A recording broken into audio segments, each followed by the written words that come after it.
नमस्कार।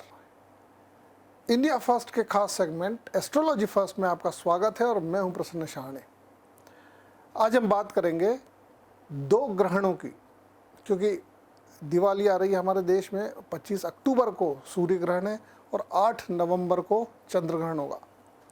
इतने कम समय में जब दो ग्रहण आते हैं तो ऐसा माना जाता है, ज्योतिषी गणना और ज्योतिष के जानकार ये बताते हैं, ये कहते हैं कि इस तरह के दो ग्रहण जब एक के पीछे एक लगातार कुछ दिनों के अंतराल से आते हैं तो वो दौर जो होता है वो पूरी दुनिया के लिए सही नहीं होता, ठीक नहीं होता।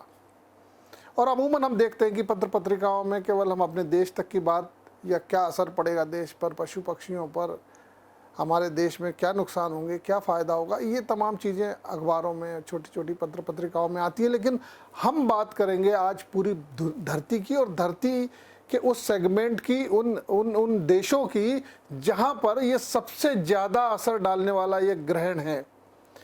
तो इसकी विवेचना के लिए आज मेरे साथ ज्योतिषाचार्य विनोद गौतम जी मौजूद हैं। विनोद जी, बहुत स्वागत है आपका एस्ट्रो फर्स्ट में हमारे। हम आपसे जानना चाह रहे हैं कि दो ग्रहण आ रहे हैं तो दुनिया में क्या असर पड़ेगा और हमारे देश में क्या, कितना इसका असर रहेगा, क्योंकि हमारा बहुत कम समय के लिए ग्रहण दिखाई देने वाला है। क्या विवेचना है जी? देखा जाए तो ये जो दो ग्रहण हैं, एक पखवाड़े में दो ग्रहण खतरे की घंटी है। एक सूर्य ग्रहण जो कि 25 अक्टूबर और चंद्र ग्रहण 8 नवंबर पूर्णिमा के दिन होगा। एक ग्रहण चूंकि तुला राशि में पड़ रहा है जो कि फिल्म से संबंधित शुक्र की राशि है और इससे बॉलीवुड प्रभावित हो सकता है। दूसरा ग्रहण राजनीति की राशि मेष में पड़ रहा है जिसके स्वामी मंगल हैं, तो इससे राजनीतिक स्थितियां भी बिगड़ सकती हैं। वैसे भी जब भी दो ग्रहण पड़ते हैं तो निश्चित तौर पर देश दुनिया में इसके कुप्रभाव ही पड़ते हैं। पर अब हम दुनिया की बात करें पंडित जी, तो जैसे चीन और ताइवान के बीच एक अघोषित तनाव चल रहा है। रूस यूक्रेन उधर लड़ रहे हैं, इधर अमेरिका चीन में भी तनातनी शुरू हो चुकी है। तो ये जो भूभाग है, इस पर इन ग्रहणों का क्या असर देख रहे हैं आप? देखा जाए तो चीन, रूस, अमेरिका, पाकिस्तान, तजाकिस्तान, किर्गिस्तान इत्यादि जगहों पर निश्चित तौर पर ग्रहण का प्रभाव पड़ रहा है। भारत सहित विश्व के कुछ देश इस ग्रहण से बुरी तरह प्रभावित हो रहे हैं। पाकिस्तान को ही ले लीजिए, इस ग्रहण का प्रभाव पाकिस्तान में पड़ेगा जिससे पाकिस्तान का सत्ता पक्ष कमज़ोर हो रहा है। वर्तमान समय के जो प्रधानमंत्री हैं उनको संभल कर के रहने की स्थितियां बन रही हैं। साथ ही जो निवर्तमान प्रधानमंत्री हैं उनको भी बंधक योग इस ग्रहण के प्रभाव से बन सकता है, अथवा जेल भी उनका जा सकते हैं। साथ ही इस ग्रहण के प्रभाव से जो अन्य देश हैं, जैसे कि चीन से संबंधित जो स्थितियां बन रही हैं, वो अन्य देशों को भी युद्ध की लपेट में ले सकता है।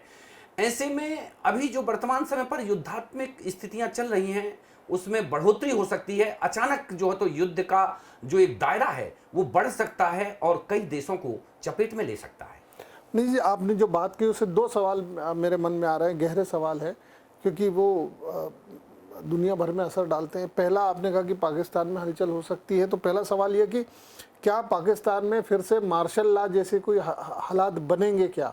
प्रसन्ना जी, देखा जाए तो जब भी ऐसे ग्रहण पड़ते हैं, एक पखवाड़े में दो ग्रहण जब भी पड़ते हैं तो जहां पर ये ग्रहण की स्थितियां बनती हैं और वो राशि से संबंधित अगर वो देश या राज्य होता है, जैसे ग्रहण भारत में जो प्रभाव करेगा, भारत में भी प्रभाव करेगा, लेकिन भारत में चूंकि ये तुला राशि में ग्रहण पड़ रहा है तो भारत में जो प्रदेश है तो वो तुला राशि से संबंधित प्रदेश राजस्थान है, तो राजस्थान पर यह प्रभाव दे सकता है भारत में। लेकिन अन्य देशों में अगर देखा जाए तो पाकिस्तान, तजाकिस्तान, किर्गिस्तान, चीन और हिंद महासागर के क्षेत्र, पश्चिमी यूरोप और रसिया के पूर्वोत्तर भाग, ये इससे प्रभावित हो रहे हैं।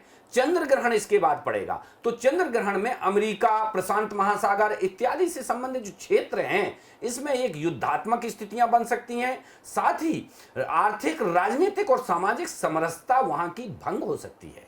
आपने जवाब नहीं दिया। क्या मार्शल लॉ पाकिस्तान में लगने की कोई आने वाले साल में इन ग्रहणों के असर से आप देख पा रहे हैं क्या कि पाकिस्तान में किसी तरह का सेना हथियार लेगी, पूरी कब्जा लेगी? जी हाँ, जैसे मैं स्पष्ट कर चुका हूं कि निश्चित तौर पर जब भी ये ग्रहण पड़ते हैं तो ये राजा के ऊपर ज़्यादा प्रभाव करते हैं, जो किसी भी देश का राजा होता है।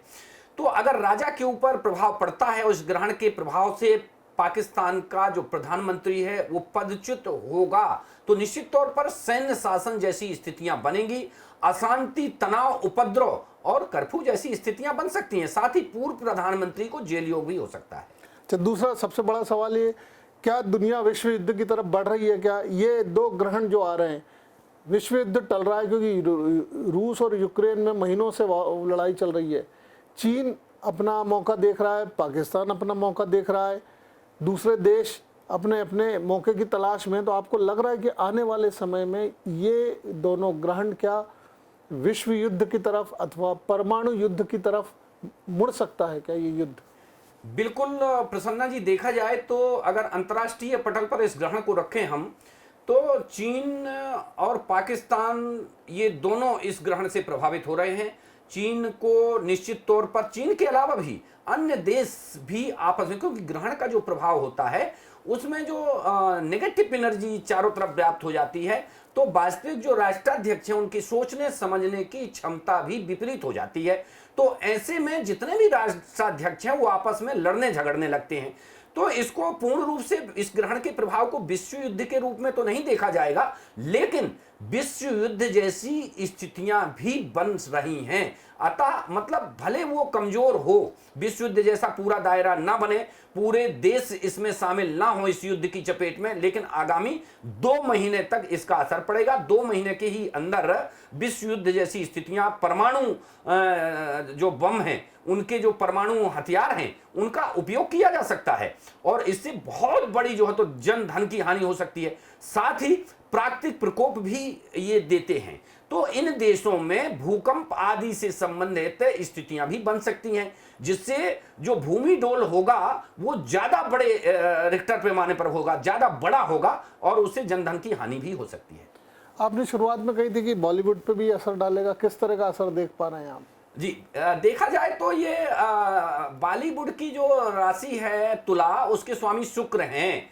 तो शुक्र चूंकि उस चीज में ग्रहण में प्रभावित हो रहे हैं, तो ऐसे में जो बॉलीवुड का जो पूरा कार्य है, मनोरंजन से संबंधित, भौतिक सुसाधन, ऐशो आराम, तो ये जो फिल्म जगत है ये इससे ग्रहण से पूर्ण रूप से प्रभावित हो रहा है, क्योंकि तुला राशि का ग्रहण फिल्म जगत को प्रभावित करेगा। ऐसे में बड़ी बड़ी फिल्मी हस्तियों को न्यायालय का दरवाजा खटखटाना पड़ेगा। साथ ही कई फिल्मी हस्तियों का जेल योग भी बन सकता है, क्योंकि जो ग्रहण का जो प्रभाव है ये इन राशि वालों के ऊपर सितारों पर पड़ता है। क्योंकि जैसे ग्रहण राजा पर ग्रहण लगाता है, उसी प्रकार अगर बॉलीवुड से संबंधित जो ग्रहण का प्रभाव है, वो भी जो उभरते हुए सितारे हैं या जो चमकते हुए सितारे हैं, राजा के रूप में हैं, उनके ऊपर ये ग्रहण लग सकता है।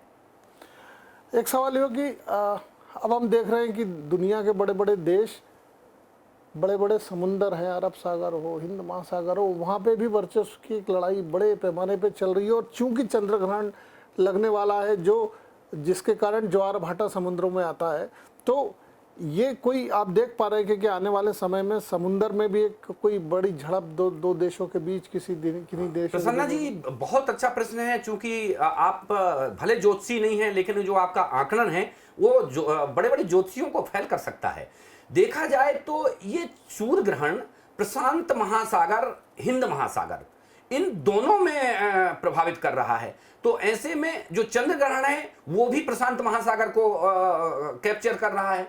तो जो ये ग्रहण है, ये सबसे ज्यादा प्रबुद्ध जो प्रभाव है वो समुद्री क्षेत्र में डाल रहे हैं। तो उसमें निश्चित तौर पर सबसे पहले जो शुरुआत होगी वो समुद्री युद्ध से हो सकती है। अतः किसी ना किसी देश का कोई समुद्री जो युद्ध पोत है, उसको कोई ना कोई देश नुकसान पहुंचाए और विश्व युद्ध जैसे जो भयंकर परिणाम देने वाले जो कार्य हैं वो शुरू हो जाएं। तो ये युद्ध का ही परिणाम होगा कि कई तटीय क्षेत्रों में सुनामी इत्यादि से नुकसान हो सकता है। बहुत बहुत धन्यवाद पंडित जी आपका, आपने इतनी अच्छी व्याख्या देश और दुनिया के लिए की। और साथ ही साथ हम भी ये मानते हैं कि जो ज्योतिष है, जिस ये माना जाता है कि ज्योति और ईश मतलब भगवान की आंखें होता है ज्योतिष, और उसके ज़रिए जब इस तरह के ज्योतिषाचार्य गणना करते हैं तो हमारे सनातन धर्म में बहुत सटीक गणनाएं बैठती है। और आने वाले समय में हम देखेंगे कि आज जो हम कुछ आज आपको बता रहे हैं वो किस तरह से सामने पटल पर आता है। अब मुझे दीजिए इजाज़त, आप देखते रहिए इंडिया फर्स्ट। नमस्कार।